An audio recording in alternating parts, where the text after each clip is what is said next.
নবীজির আশেক কেমন হতে পারে সেটা এই ভিডিওটা না দেখলে আপনি বুঝবেন না।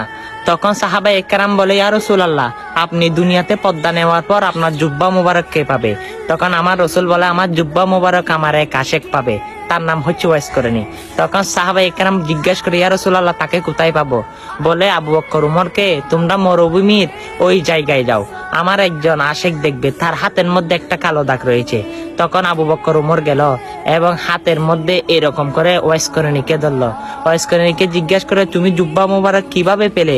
রাসূলকে তো দেখো নাই, আমরা সাহাবে হইয়ে আমরা জুব্বা মুবারক পাওয়ার যোগ্য না। তখন বলে ওয়াইস করণী, হে আবু বকর উমর, তোমাদের মুখের মধ্যে দাঁত কেমনে রয়েছে? আমার রাসূল উহুদের ময়দানে শহীদ হয়েছে এবং দমদান মুবারক শহীদ হয়েছে। তখন আমি ওয়াইস করণী আর থাকতে পারি নাই, আমার রাসূলের কোন দিকের দাঁতগুলো ভেঙেছে, উপর দিকে নিচের দিকে ভাঙতে ভাঙতে 32টি দাঁত আমি ভেঙে ফেলেছি। আর আমি রাসূলের প্রেমের আহ্বান, রসুলকে ভালোবেসে এই কষ্ট করেছি বিদায় আমি আজকে জুব্বা মুবারক পেয়েছি। হ্যাঁ, সে নবীর শাফায়াত আপনিও পাবেন, কারণ সেই নবীর জন্য দুনিয়া থাকাকালী কষ্ট করেন।